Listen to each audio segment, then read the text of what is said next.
All right, so surprisingly enough, I received a set of questions, and I figured that it'd be pretty interesting to be able to see if we can answer them together, right?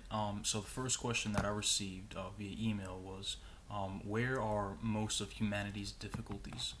And the direction that I would like to go in starting this conversation is acknowledging the fact that a lot of people have difficulties that stem from areas that not everybody can understand, right? So there are certain geographical locations that expose you to certain difficulties that you would not experience had you been living somewhere like the United States, that give us the privileges that we have to be able to live great lives, right? So, for instance, if you were to grow up in a third world country, right, you wouldn't have access to decent food. You wouldn't have access to water and other types of resources for sustenance that you would need just to be able to get your foot in the door and to experience what happiness and success is, right? And that's one of the areas. Another one of the areas is due to like experiences, right? So the majority of people have this mindset, have this understanding that if you go through hardships in life, right, they are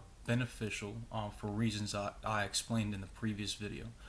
But the other part of that is the fact that understanding that those difficulties, there's a story that you might like, right? So the story is about the Buddha, right? And so basically, what the Buddha did is he grew up in an encased area, and his father, the king, decided that he wanted to make sure that he was protected, right? And so what he did is he made sure that he never saw things that would bring ailment, right? He never saw anything that would bring stains to his vision, to his mindset, towards his the way that he saw life, right? And one day, and it was the reason being was because there was a prophecy that the Buddha would either be a king, a great king, or he would be the ultimate philosopher, right? And so one day the Buddha decided that he wanted to go out into outside of his kingdom, and when he went outside of his kingdom, he started seeing some of the ailments of humanity, right? And it changed him, and he decided to become a philosopher. And in that same manner, we have to make sure that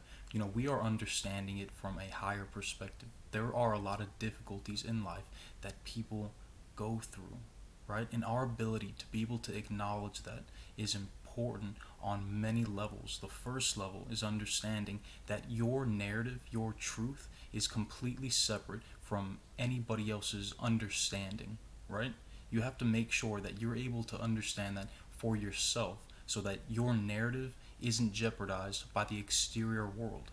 And that's why it's beneficial to create an understanding of your internal dialogue, your internal narrative versus the external world, and be aware that what the external world wants to do is to change who you are and change your narrative. And it's your job, it's your duty to make sure that that doesn't happen, right? Um, Another area is in the fact that we don't necessarily have as many mentors or as many resources and opportunities as we could have, right? And I've explained this in multiple videos.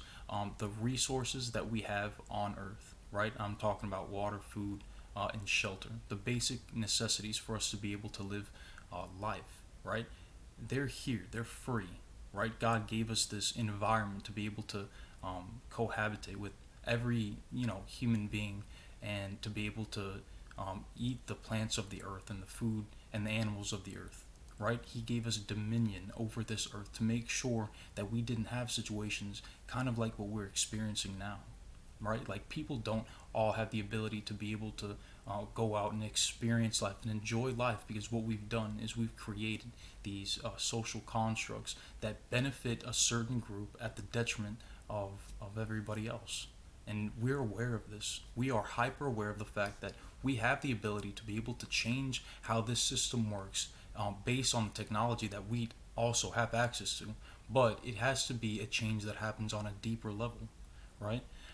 Most people think that if you are focused in on monetary value, that it's beneficial because of the direction that we're currently going in society, right? We have all these technological innovations that have been able to give us the ability to be able to have great lives, but at what cost? What is it costing us, right? Not only like on a spiritual level, what is it costing us not to be involved in the environment and be out in nature and to be, enjoying the sunlight and going to the beach? What's that costing us? What's it costing us to know that we're growing up in these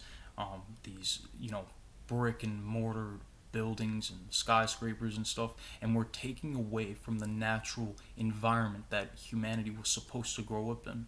At what cost are we giving away the freedoms that we were born into for the pleasures of a small minority? So yeah, those are a couple answers to that question. So the next one is, um, how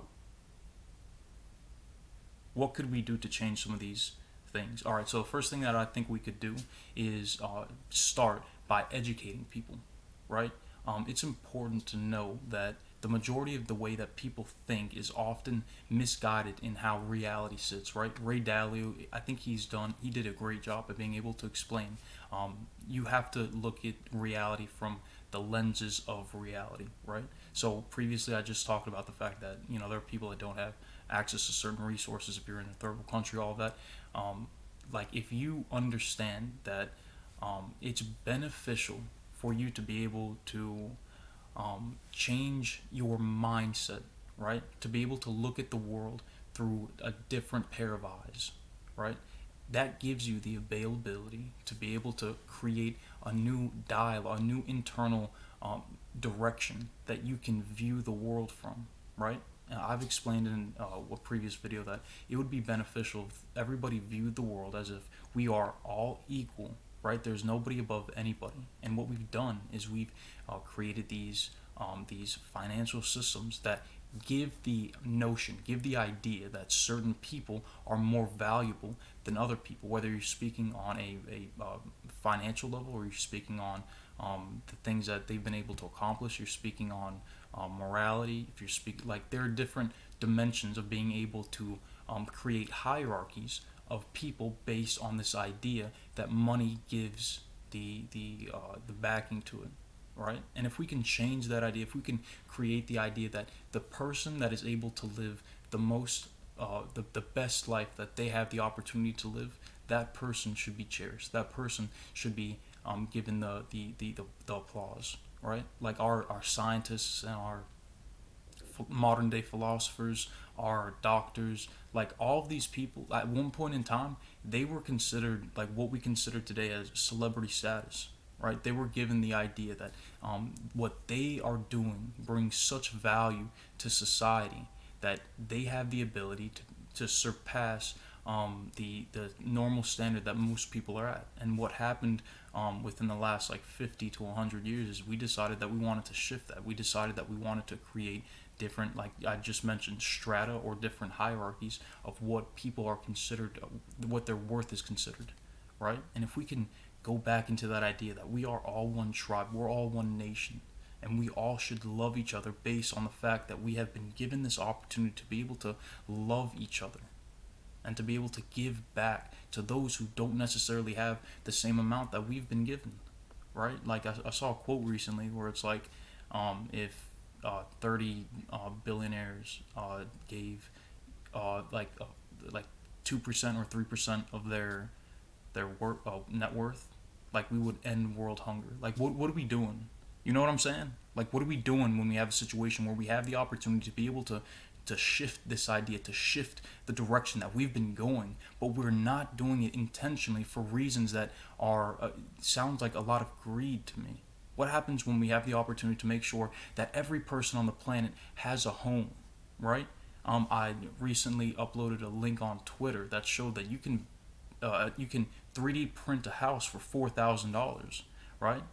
I showed on Twitter that with $21,000 you would be able to have a self-sustaining existence. You would be able to have solar panels to be able to provide you the electricity you need for the 21st century, right?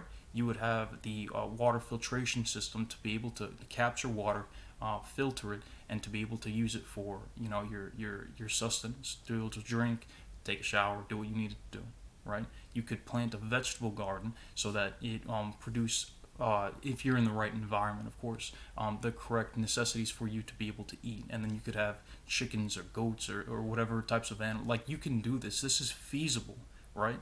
With that investment, let's say that $21,000, you would essentially be off grid. You would have the opportunity to be able to go out and do things. But what we've done is we've decided that we want to go ahead and pay rent for a house that we get to stay in for, you sleep in for 8 hours a day, and then we get to hang out in for another 8 hours, and then we go to work for another 8 hours, right? We're already aware of the fact that 1/3 of our life is spent doing nothing, sleeping, right? So that means that we have 2/3 of our life to be able to do something, to be able to appreciate, to be able to, actually get out there and enjoy life. And if we have the ability to be able to look at it from a different perspective, I have no doubt in my mind that we'll be able to influence society in a beneficial way, because now we have the tools necessary for us to be able to all appreciate the life that we've been given. And so, with that being said, thank you for checking out the channel. I hope you enjoyed the video. Have a good day.